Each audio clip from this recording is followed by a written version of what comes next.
The great chamber of the Galactic Council had never been so full. Representatives from 47 species filled the curved seats that rose like waves. Toward the domed ceiling, light from a dozen different suns filtered through the crystal walls, painting the assembly in colors that most species could not even see. This was the heart of galactic civilization. This was where the fate of worlds was decided. High Arbiter Verthax of the Kalani Dominion stood at the central platform. His scaled body gleamed under the lights, and his fur eyes swept across the gathered representatives with obvious satisfaction. He had waited 3 decades for this moment. 3 decades of building alliances, of whispering fears into willing ears, of preparing the galaxy for what he knew must be done. Fellow members of the Council, he began, his voice carrying through the chamber with the weight of absolute authority. We gather today to address a threat that grows stronger with each passing cycle. A threat that, if left unchecked, will consume everything we have built over 10,000 years of peaceful cooperation. The chamber fell silent. Everyone knew what was coming. Everyone had seen the reports, the projections, the terrifying statistics that Verthax had been sharing for years. I speak, of course, of humanity. On the far side of the chamber, Ambassador Sarah Chen of Earth sat in the small section reserved for humanity's delegation. She was a woman of 53 years, with gray streaks in her dark hair and the kind of tired eyes that came from too many late nights, reading boring diplomatic documents. She had been Earth's representative to the Council for 11 years now. She had heard this speech, or versions of it, many times before. She pulled out her lunch from her bag. A sandwich, turkey and cheese. The Varani delegate next to her gave her a horrified look, but Sarah just shrugged. She was hungry, and Verthax always talked for at least 2 hours. 50 years ago, humanity emerged from their single world and began to spread across their solar system. Verthax continued. At that time, we welcomed them as we welcome all young species. We offered guidance. We offered protection. We offered the wisdom of elder civilizations. Sarah took a bite of her sandwich. The guidance had been a list of rules that would have kept humanity in their solar system forever. The protection had been a demand for military access to Earth. The wisdom had been a suggestion that humans accept their place at the bottom of galactic society. She chewed slowly and watched Verthax wave his arms dramatically. And how did humanity respond to our generosity? With suspicion, with defiance, with a stubborn refusal to accept the natural order of things. Several delegates murmured in agreement. The Kalani had done an excellent job of spreading fear about humanity over the years. Stories about human violence, human wars, human weapons. All true, of course. Humanity had never hidden their bloody history. But the stories left out important context. They left out how humans had changed. They left out how humans had learned. In 5 decades, humanity has advanced their technology at a rate unprecedented in galactic history, Verthax said. They have refused to share their research. They have refused to allow inspection of their military capabilities. They have refused to accept any limitation on their expansion. Sarah finished her sandwich and started on an apple. The inspection demands had been particularly amusing. The Council had wanted full access to every human military installation, every research facility, every ship. In exchange, they offered nothing, not even basic respect. We can no longer ignore the threat they represent, Verthax declared. Therefore, I call upon this Council to authorize military action against the human species. A coalition of our 12 most powerful civilizations will deliver an ultimatum. Humanity will surrender their military assets, accept permanent oversight, and integrate into galactic society as a protected vassal species. If they refuse, they will face the consequences. The chamber erupted in noise. Some delegates cheered. Others expressed concern. A few, like the Varani beside Sarah, simply looked uncomfortable. But the vote, when it came, was never in doubt. Verthax had spent 30 years preparing for this moment. He had the numbers. The motion passed. 12 species committed their fleets. 10,000 warships would gather and move toward Earth. Humanity had 30 cycles to surrender or face destruction. Verthax turned toward the human delegation with triumph in all 4 of his eyes. Ambassador Chen, you have heard the will of the Council. What say you for your species? Sarah finished her apple. She wiped her hands on a napkin, then stood slowly.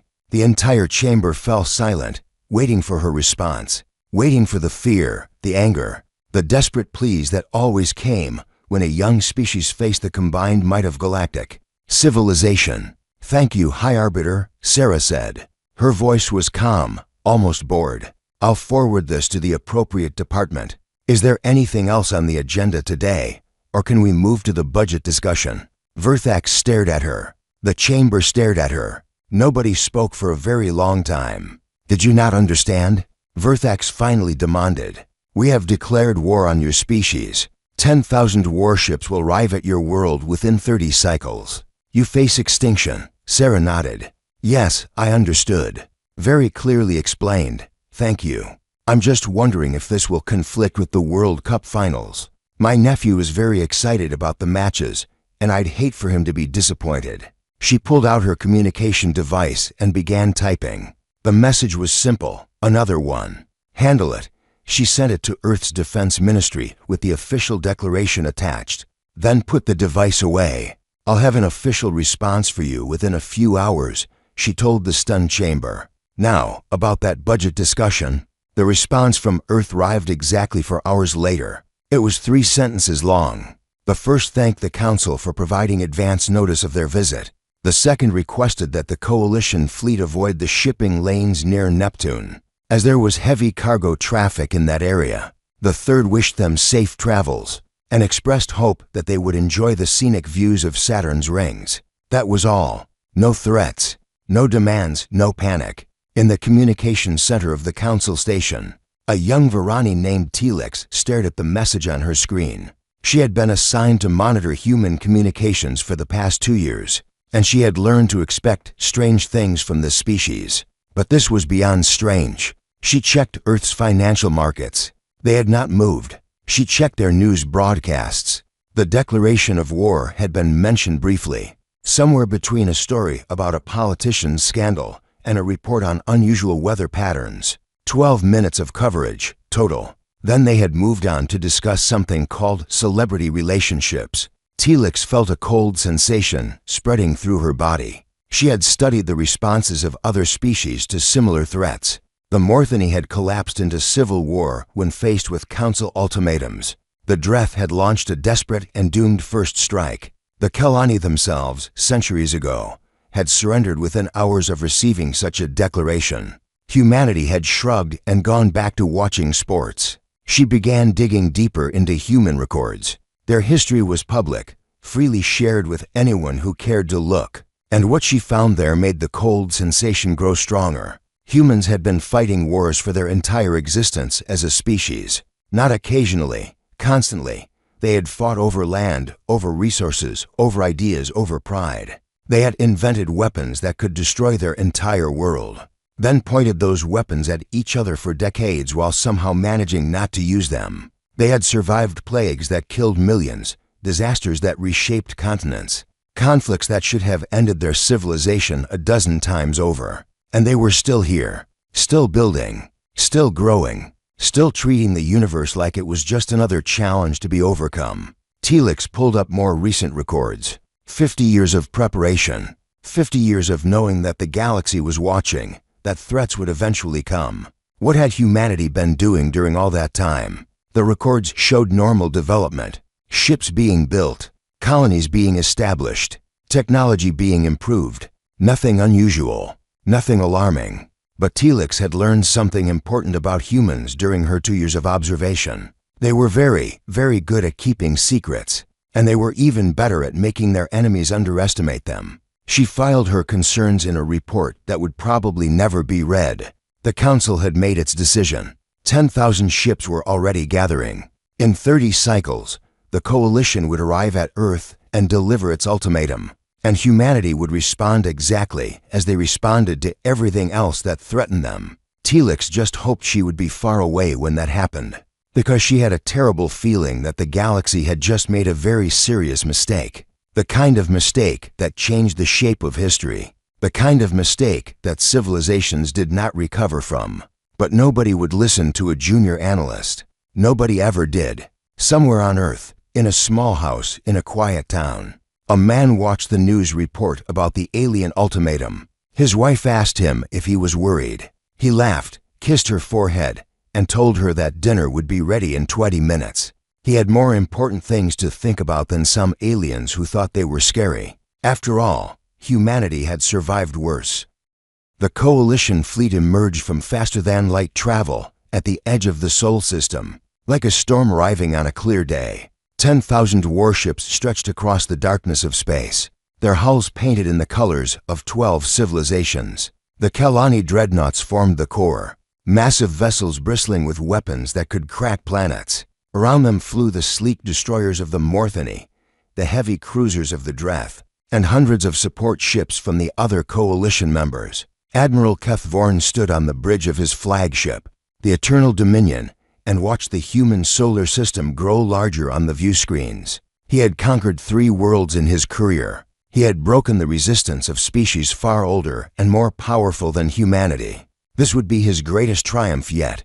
"Begin broadcasting our rival," he ordered. "Let them know their judgment has come." The message went out on every frequency, in every language the Coalition could translate. It was a masterpiece of intimidation, written by the finest psychological warfare experts in the galaxy. It spoke of the unstoppable might of the Coalition. It detailed the destruction that would follow resistance. It offered one final chance for humanity to surrender and accept their fate.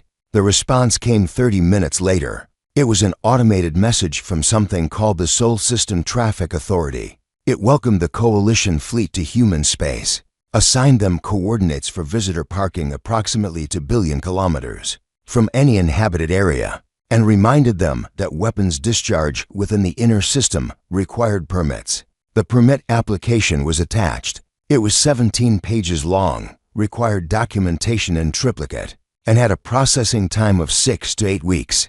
Admiral Kethvorn stared at the message for a very long time. "Is this some kind of joke?" he finally asked his communications officer, a nervous young Kalani named Veth. "Check the message again. It appears to be genuine, Admiral." It came from an official human government channel. The Admiral turned back to the view screen. Earth was still distant, just a pale blue dot among the stars. But even from here, his sensors could detect the activity in the system. Ships moving along regular routes, communication signals bouncing between planets and moons, entertainment broadcasts washing over everything like background noise, a civilization going about its daily business without any sign of concern. "They must be preparing defenses," Kethvorn said. "Scan for military activity." The scan took several minutes. What it found made no sense at all. There were military vessels in the system, certainly, but they were not gathering into defensive formations. They were not powering up weapons. Some of them appeared to be conducting training exercises near Jupiter. Others were simply parked in orbit around various stations, their crews apparently on shore leave. Perhaps they have not understood the threat, suggested Fleet Commander Yoroth of the Dreth. His species was known for their cautious nature, and his voice carried uncertainty. Perhaps they need a demonstration. Before Kethvorn could respond, a new contact appeared on the sensors. A small ship, civilian class, approaching the fleet at a leisurely pace. It broadcast no weapons signatures. It made no threatening moves.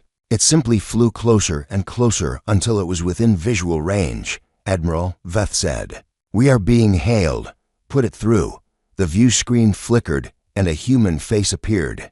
A man, perhaps 40 years old, with a thick beard and a cap that read Martinez Cargo Services in human script. He was eating something, some kind of fried food in a paper container. "Hey there," the human said. "You folks need directions? You look a little lost." Kethvorn felt his scales tighten with anger. "We are the Coalition fleet. We have come to deliver judgment upon your species for crimes against galactic civilization." The human nodded slowly, chewing.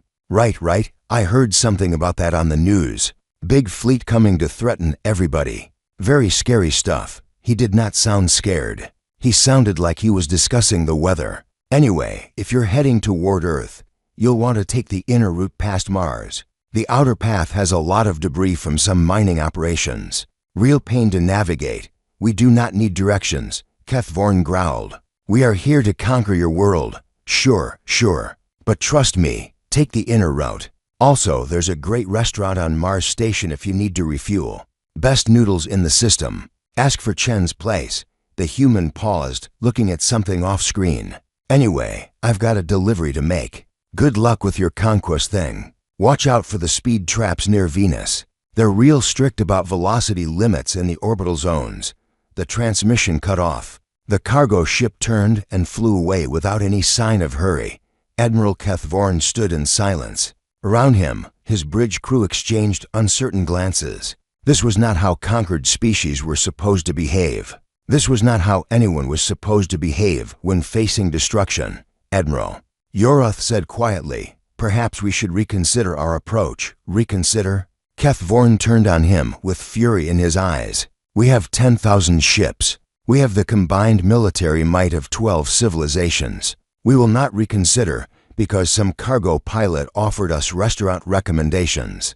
But even as he spoke, doubt was creeping into his mind. He had studied humanity before this mission. He had read the reports, watched the recordings, analyzed their military capabilities. Everything suggested they were a young species with limited technology, barely able to defend their own solar system. Everything suggested this would be an easy conquest. So why were they not afraid?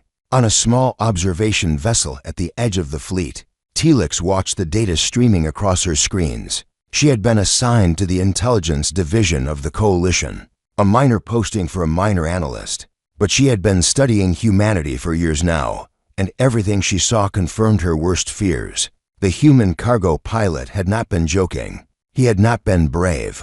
He had simply been honest. The coalition fleet was an inconvenience to him, nothing more. Something to be navigated around on his way to make a delivery. Telix pulled up the human entertainment broadcasts again. She had become slightly addicted to them during her years of study. Humans made the strangest things. Stories about love and loss and triumph and failure. Music that stirred emotions she did not know she had. Games where they pretended to be heroes, saving imaginary worlds. And war. So much war, she found a channel showing old human footage. Historical records from their past centuries. The images were disturbing. Humans fighting humans with weapons of increasing power. Cities burning. Armies clashing. Death on a scale that made her stomach turn. But the humans did not hide from these images. They studied them. They taught them to their children. They remembered every war, every battle, every lesson written in blood. And they kept going. They kept building. They kept growing stronger. The Kalani had not fought a real war in 300 years. The Dreth had not faced a serious military threat in 5 centuries. The coalition had grown soft, comfortable, certain of their place in the universe. Humans had been fighting for survival since the day they climbed down from trees on their homeworld. They had never stopped. They had never been allowed to stop. Telix thought about the reports she had filed, the warnings she had given. Nobody had listened. The coalition was too confident, too certain of their superiority. They saw humanity's small population, their limited territory, their apparent technological disadvantage. They did not see what those things really meant. Humanity had been holding back, watching, waiting, preparing for exactly this moment. She did not know what would happen when the coalition reached Earth, but she knew it would not be what Admiral Kethvorn expected. It would not be surrender. It would not be a quick and easy victory. She requested a transfer to a ship at the rear of the fleet. Her commander laughed at her cowardice, but Telix did not care about her reputation anymore. She only cared about survival, because somewhere in the cold mathematics of human history, she had found a simple truth. Humanity did not lose wars they were prepared for. They had never lost a war they were prepared for, and they had been preparing for this one for 50 years. The coalition fleet continued its advance toward Earth. 10,000 ships against a single species. It should have been overwhelming. It should have been terrifying. But on Earth, people went to work. Children went to school. Families ate dinner together and complained about ordinary problems. The alien fleet was barely mentioned. Just another news story in a world full of news stories. Just another day. Just another challenge. Humanity had faced worse. They always had. And they were still here. The fleet would learn what that meant soon enough. Admiral Kethvorn's patience had run out. 3 days of advancing through the Sol system, and humanity had not responded with anything except traffic advisories and restaurant recommendations. The Coalition fleet had received 17 different notices about parking violations, 2 warnings about littering in space, and 1 politely worded suggestion that they consider purchasing tourist passes for the scenic route past Saturn. It was insulting. It was humiliating, and it was going to end now. Target the mining outpost on asteroid 4770 to Gamma, the Admiral ordered. Civilian installation, minimal defenses. We will show them what happens to species that ignore the Coalition's warnings. Fleet Commander Yoroth stepped forward with concern on his face. Admiral, attacking civilians without final warning violates the protocols of engagement. The Council may object. The Council gave me authority to use necessary force. Humanity has refused every attempt at communication. They have mocked our presence. They need to understand that we are serious. Keth Vorn turned to his weapons officer. Fire when ready. The Eternal Dominion's main batteries powered up with a sound like thunder. Energy gathered in the massive weapons that could crack moons. On the asteroid below, 47 humans worked in the mining facility, completely unaware that they had been chosen as examples. The weapons fired, or tried to fire. The energy simply stopped. The batteries powered down without releasing their deadly load. Warning lights flashed across every console on the bridge. And then the music started. It was human music, loud and chaotic, filled with screaming vocals and pounding rhythms. It played on every speaker in the fleet, drowning out all other sounds. Every attempt to shut it down failed. Every frequency was overwhelmed. What is happening? Keth Vorn shouted over the noise. Unknown, Admiral, Veth yelled back. Our systems are experiencing massive interference. Navigation is offline. Weapons are locked. Communications are... He stopped, staring at his screen in horror. Admiral, our weapons are targeting our own ships. The Admiral looked at the tactical display. Every weapon in the fleet had redirected itself. 10,000 ships pointing their guns at each other, ready to fire on command. But not his command. Someone else's command. And then a new contact appeared on the sensors. A single ship, approaching from the direction of the asteroid they had tried to destroy. It was old, battered, with patches of different colored metal covering its hull like scars. The identification beacon labeled it as the UES Tuesday afternoon. We are being hailed, Veth said. The view screen flickered. A human face appeared. A man in his 60s, with gray hair and dark skin and eyes that had seen too much to be impressed by alien fleets. He sat in a command chair that looked almost as old as his ship, surrounded by equipment that seemed to be held together with tape and determination.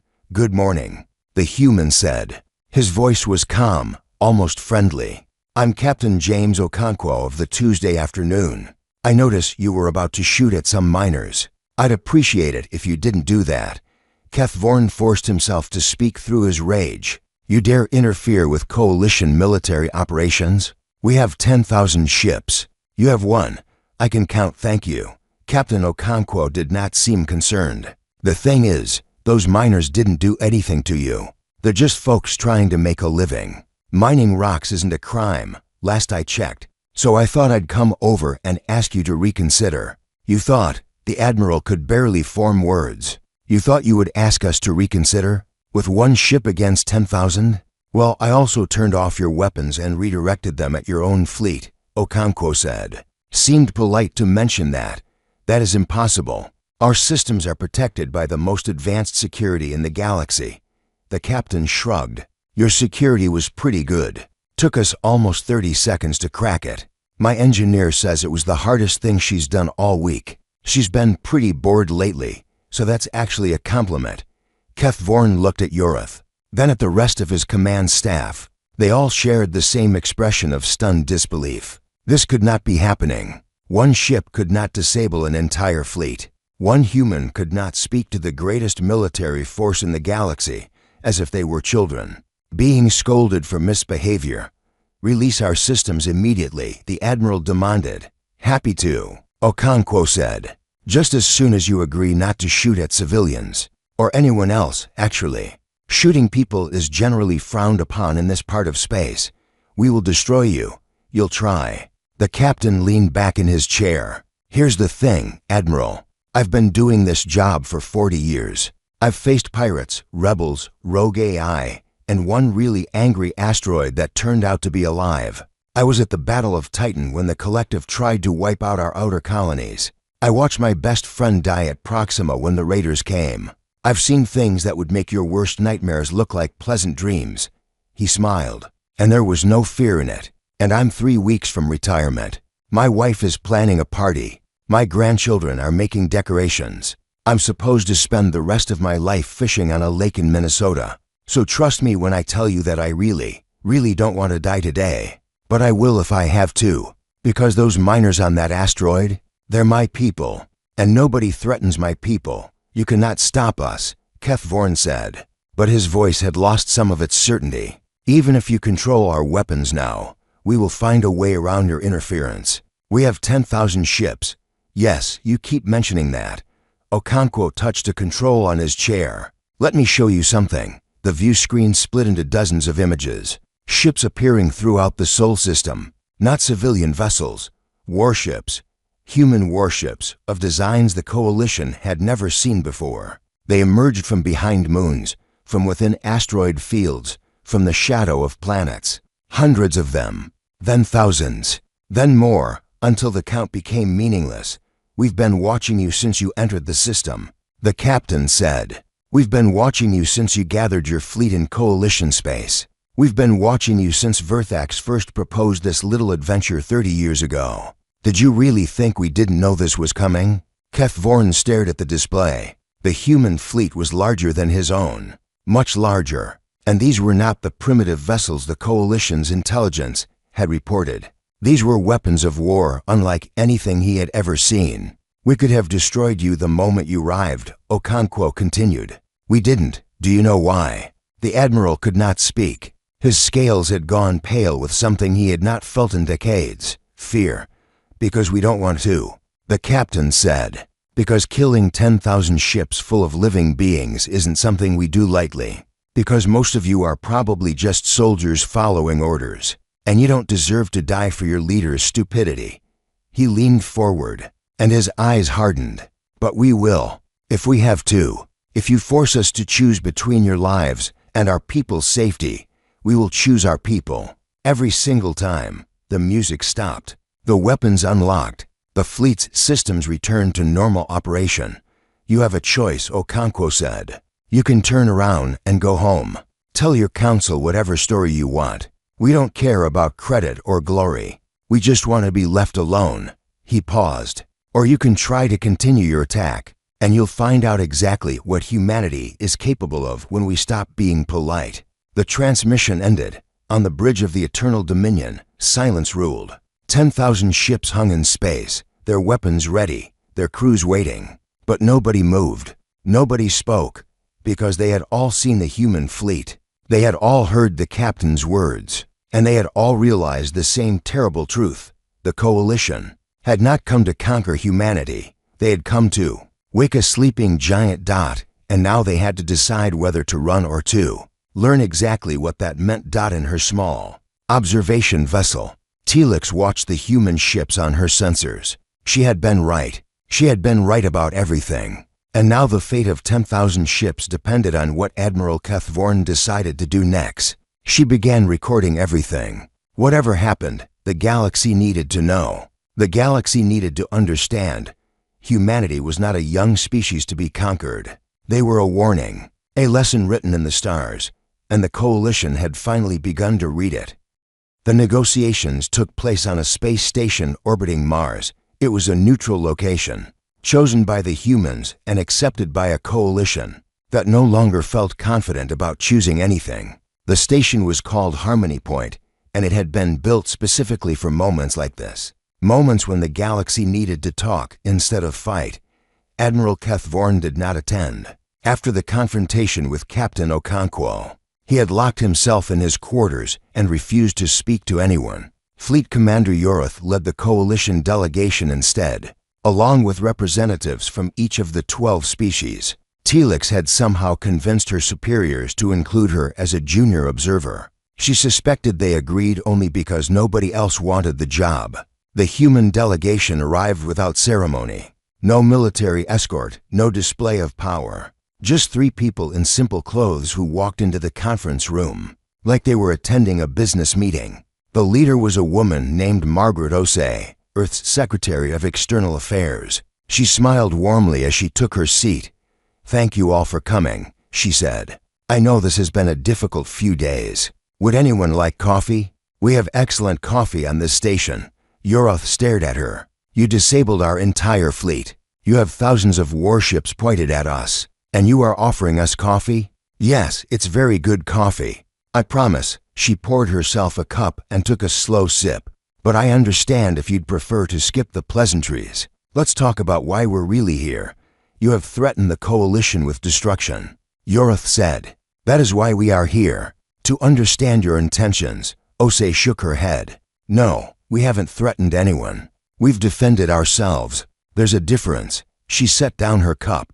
"You came to our home with 10,000 warships. You declared war on our species. You tried to attack a civilian mining outpost. We stopped you.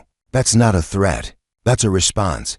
Your response suggests capabilities far beyond what we believed you possessed." "Yes, it does." She smiled again, but this time there was something sharper in her expression. "And that was intentional.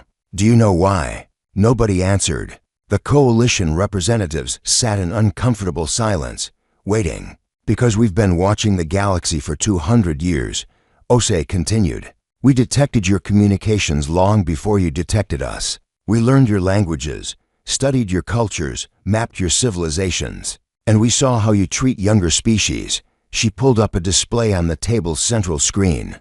Images appeared, world after world, species after species, civilizations that had been absorbed into the galactic community, peoples who had been reduced to servants and laborers, their cultures destroyed, their potential wasted. The Morthani, the Dreth, the Varani, all of them were younger species once. All of them were given a choice, surrender or be conquered. None of them were allowed to grow on their own terms. None of them were permitted to reach their true potential.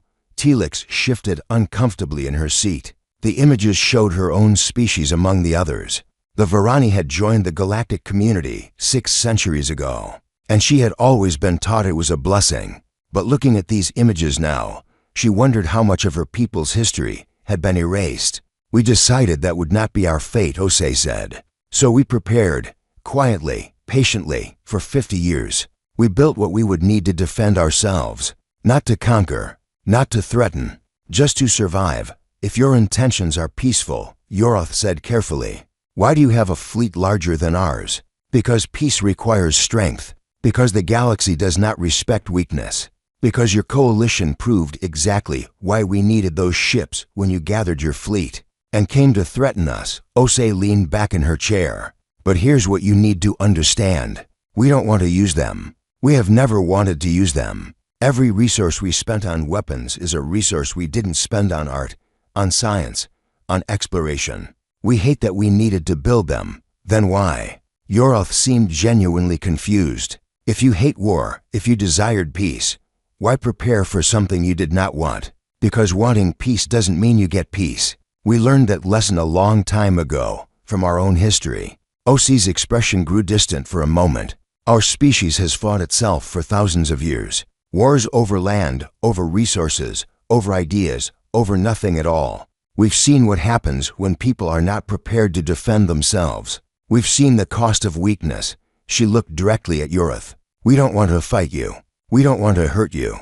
But we will protect ourselves and our people, no matter what. That is not negotiable.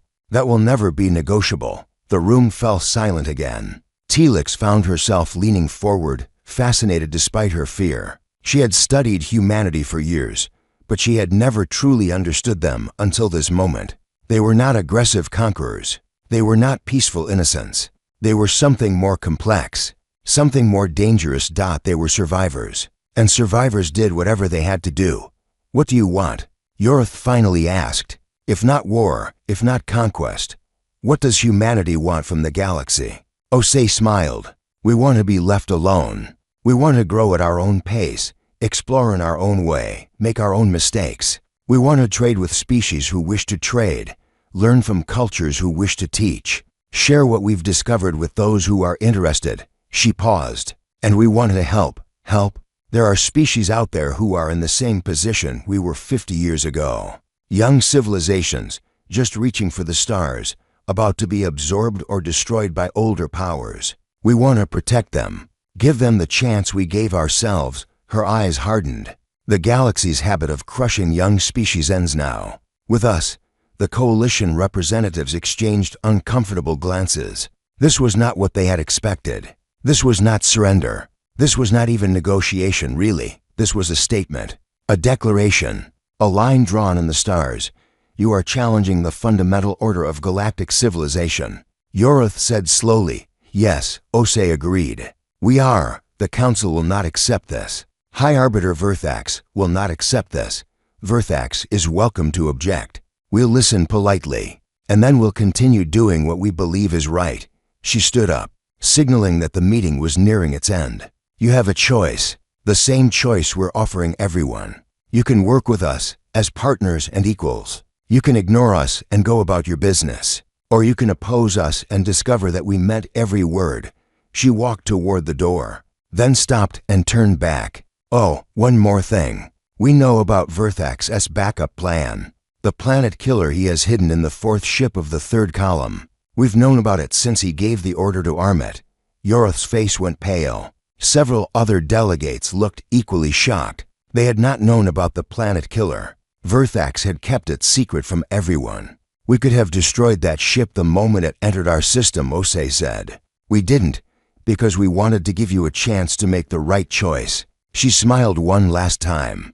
"Choose wisely." She left. The door closed behind her. Telix sat in the silence that followed, her mind racing. The humans had known about the planet killer. They had known about everything, and they had still chosen to talk instead of fight. That was not weakness. That was not naivety.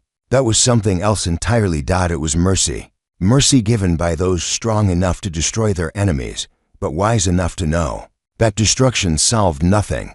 She looked at the coalition delegates around her. They were afraid now, afraid of what humanity could do.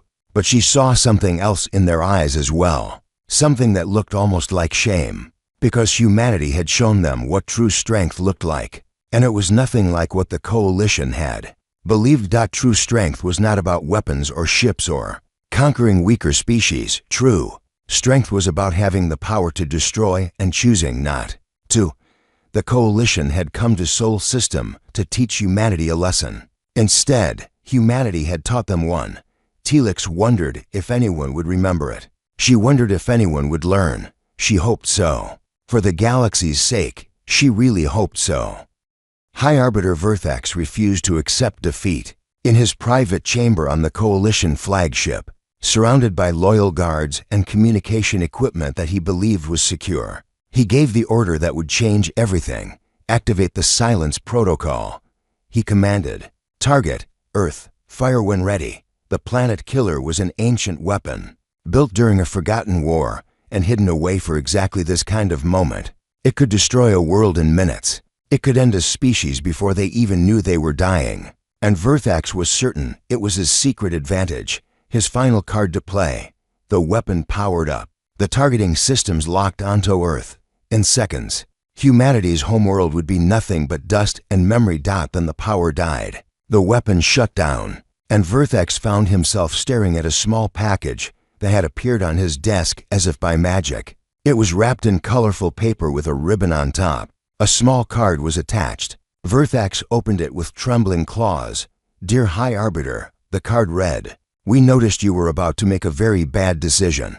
We've taken the liberty of preventing it. Enclosed is a souvenir from your weapons core. We thought it would make a nice paperweight.